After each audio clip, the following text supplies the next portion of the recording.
At a family dinner, my mother-in-law gave a toast to my son, who's overcome so much, including his choice in partners. Everyone laughed. Even my husband. I excused myself, went outside, and called a friend, who let me crash on her couch that night. When he came home to an empty house and a missing ring, he finally asked, "What happened?" I just sent him the video of that toast. I'm 34, and my husband, Andrew, is 37. We live in Durham, North Carolina, in a quiet little neighborhood near South Point. We've been married 2 years. No kids, just us and our dog, Luna. From the outside, we looked solid. Everyone thought we were the stable couple, the you guys are goals couple. But inside, it was wearing thin. The problem started, and kept growing, because of one person, Sylvia, my mother-in-law. Sylvia is the kind of woman who smiles with her mouth, but not her eyes. You know the type. Every compliment has a hook in it. She never said anything outright cruel, at least not at first. But it was always just enough to cut deep. Like when we first got engaged, she said, "Oh, that's so fast. I guess some people don't wait to make sure." When I brought lasagna to a potluck, she smiled and said, "This is good, sweetie. Very brave of you to make something Italian." And she never called me by my name. Always dear or girl. I tried. I really did. I brought her flowers. Sent her birthday cards. I made sure we spent time with her on holidays, even when I wanted to be with my own parents. I didn't push back when she dominated conversations.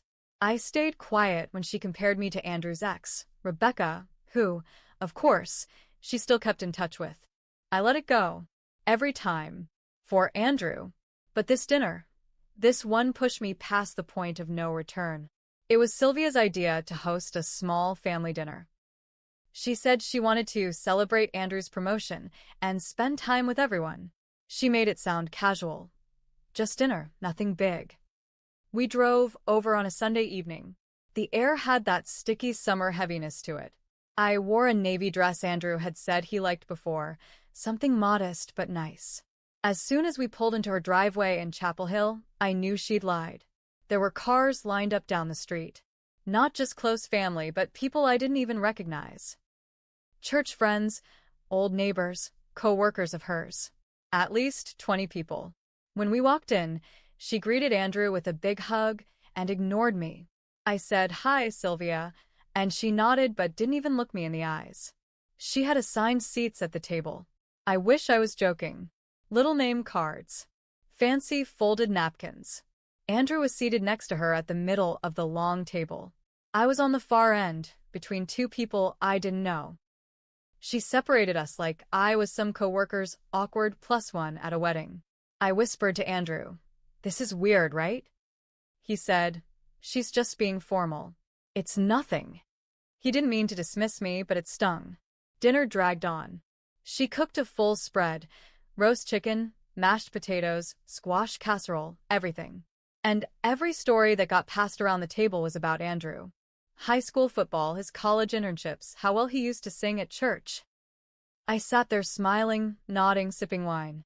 I tried to add something twice. Both times I got talked over. Nobody asked me about work. Nobody asked how I was doing. I started texting my friend Nicole under the table.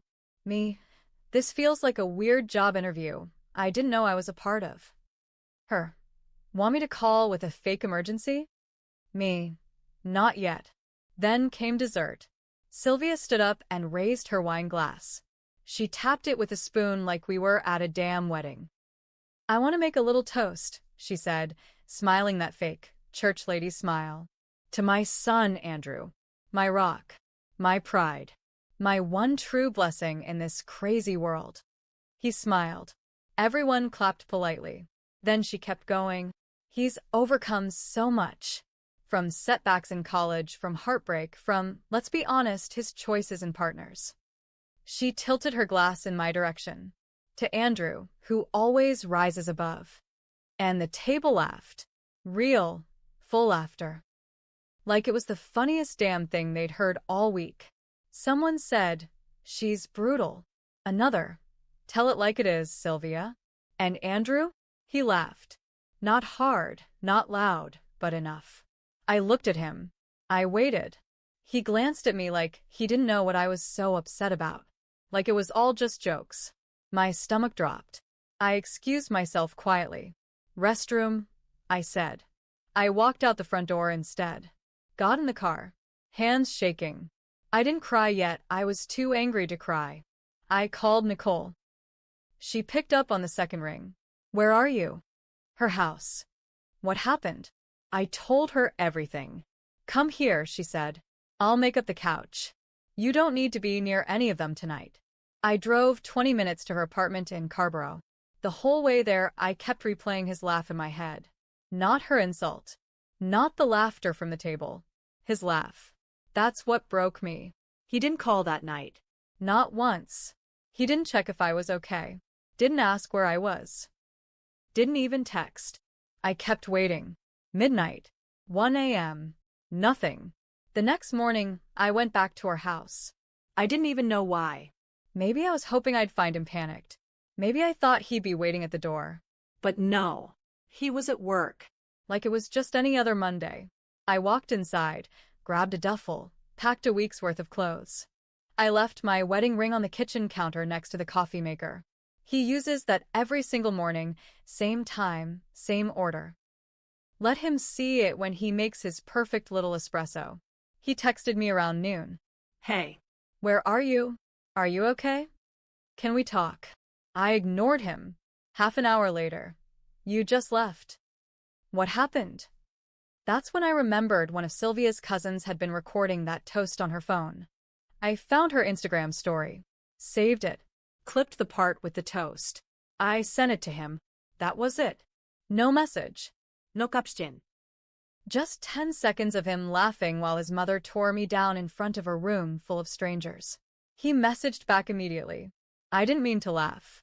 I thought it was just a joke. You know how my mom is. I'm sorry. I didn't respond.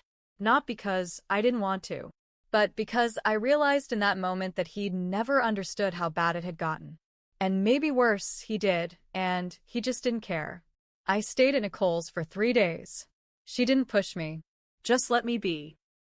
I worked from my laptop in her spare room, didn't say much, didn't cry either. I wasn't numb. I was awake in a way I hadn't been in years. Like something cracked open and I couldn't shove it back inside. On the 4th morning, Andrew showed up at her apartment. Nicole wasn't home. I had just stepped out to grab a coffee from the cafe around the corner. When I came back, he was standing by the door. He looked wrecked. Dark circles. Same clothes from the day before. I stopped walking the second I saw him. He didn't say anything at first. Just, can we talk? Please. I let him in. Mostly because I didn't want the neighbors seeing us fight on the porch. We sat in the living room. Luna, our dog, was with him. That part broke me a little. He handed me a note. Not a card. Not an email. A handwritten note. I didn't know it hurt that much, he said. I thought it was just her being her. You always brush her off. I didn't know you were carrying it this whole time. She humiliated me, I said. My voice came out flat. In front of your family. In front of God knows how many people. And you laughed. He looked down. I was nervous. Everyone was laughing. I didn't know how to respond. You laughed, Andrew. He kept quiet. And then he said something that made my blood run cold. She didn't mean it like that. I just stared. That's when I realized he didn't get it. He wasn't going to get it. He didn't see how deep the cuts went because they weren't on his skin. I asked him, if my dad stood up and made fun of you in front of a crowd, would you be okay if I laughed along? He didn't answer. I handed him the note back. Read it later. Or don't. I don't care right now. I walked into Nicole's room and closed the door. He left 10 minutes later. 2 days after that, Sylvia messaged me. That was a first. It was a long paragraph about how she regretted the tone of her joke, but how sometimes humor doesn't land the way it's meant. She told me how important family was to her. She said she only jokes with people she feels close to. I stared at the message for a full minute. Then I screenshotted it. Sent it to Nicole. Nicole wrote back, This woman's got balls. I didn't reply to Sylvia. Instead, I got a call that night from Rebecca. Yes. That Rebecca. His ex. The one who supposedly had no ties to the family anymore. Hi, sorry to reach out like this, she said. I know this is weird. Weird doesn't begin to cover it, I said. I heard what happened. Sylvia called me. I nearly dropped the phone. She what? Yeah. She said things were falling apart, that you overreacted, and she doesn't know how to fix it. She asked me to talk to Andrew. That was the moment I knew it wasn't just about one bad night. Sylvia never let go of Rebecca. Never accepted me. And Andrew? He let it happen. For years. I laughed into the phone. You know what's funny, Rebecca? She might just get her wish. Rebecca went quiet. I'm sorry.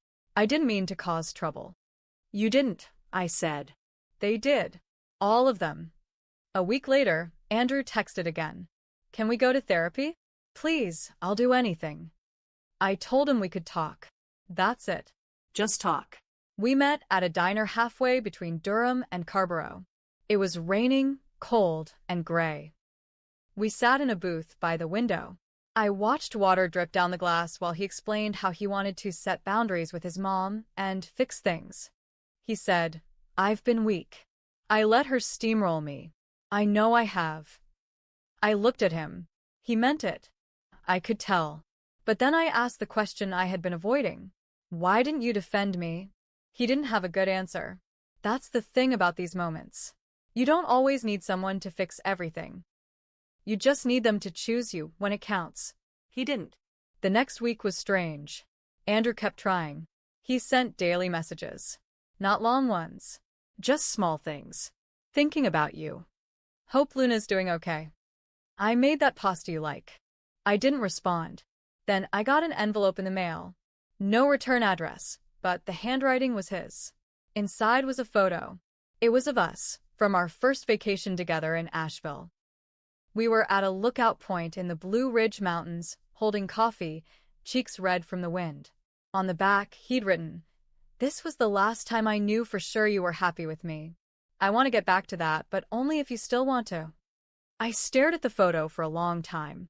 Then I put it in a drawer and closed it. A few days later, I came home to Nicole's and found Sylvia in the driveway. I stopped dead in my tracks. She was leaning against her Lexus, wearing sunglasses and a crisp white coat, like she just came from brunch in hell. Can we talk? She said. No, she took off her sunglasses. Please. Just a minute. Nicole wasn't home, and I didn't want to make a scene. So I nodded. She followed me to the front porch. Stood stiff, like she was posing. I realize things have gotten emotional, she said. Is that what you're calling it? She smiled. You have to understand, in our family we tease. We don't get sentimental. Andrew knows that. You're sensitive. And I didn't realize it would go that far. I felt my jaw clench. You insulted me in front of a room full of people. I made a joke. No. You made a statement. Don't hide behind a punchline. She sighed, like I was being unreasonable. Then she said something that turned everything. You have to understand, Rebecca never had these problems.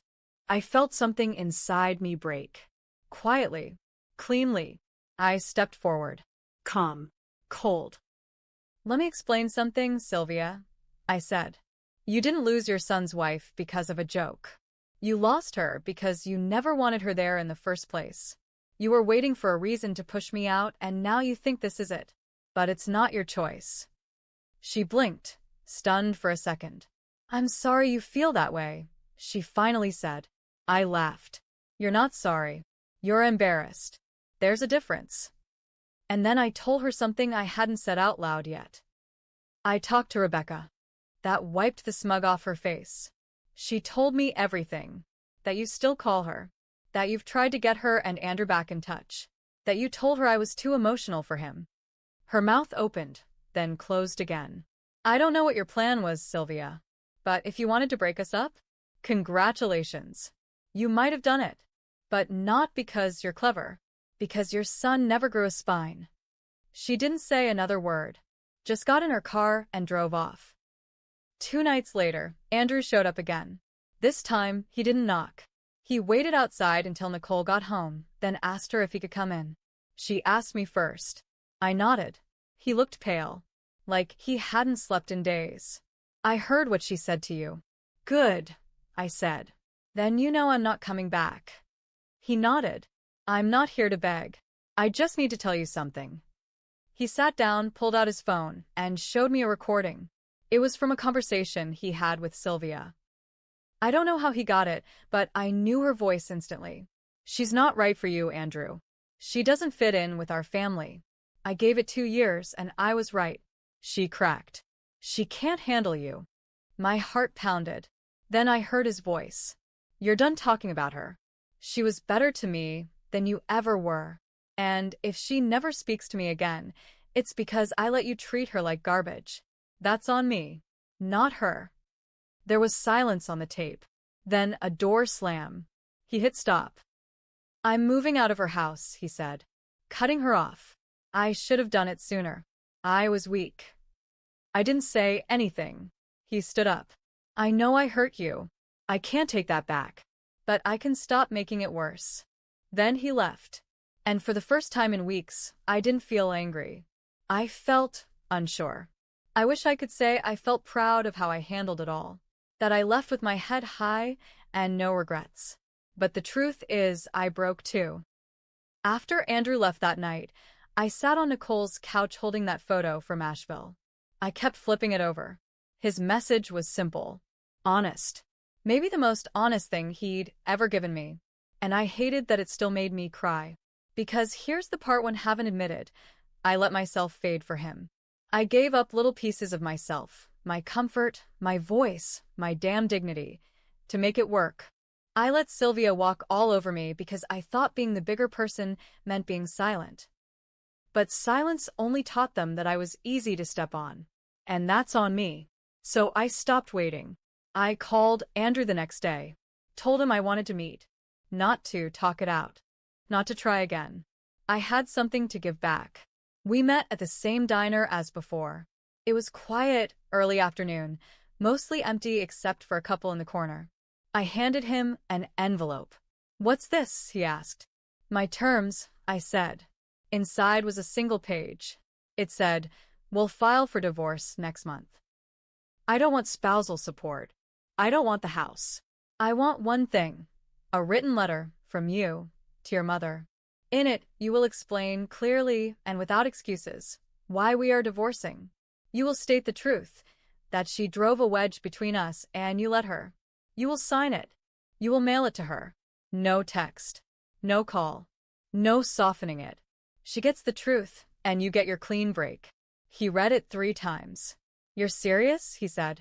I'm done pretending, I said. If I leave quietly, she wins.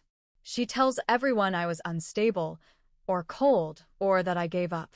But she doesn't get to rewrite my story. He looked at me, eyes full of regret. You're right. I'll write it. And he did, right there, on a yellow pad from the waitress. He wrote the whole thing by hand. No edits. No second draft.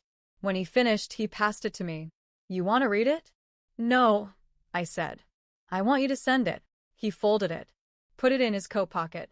I will. I nodded. Good. Then I stood up. That's the last thing I need from you. 2 weeks later, Sylvia posted a long Facebook status. The kind that starts with "Some people will never appreciate family" and ends with Bible quotes. I didn't reply, but I watched. 3 of her church friends commented with things like, "Stay strong, and they'll come back around." Then Rebecca commented. Her words were short, and they hit like a punch. Sometimes we choose people who are too weak to stand up for us. I learned that the hard way too.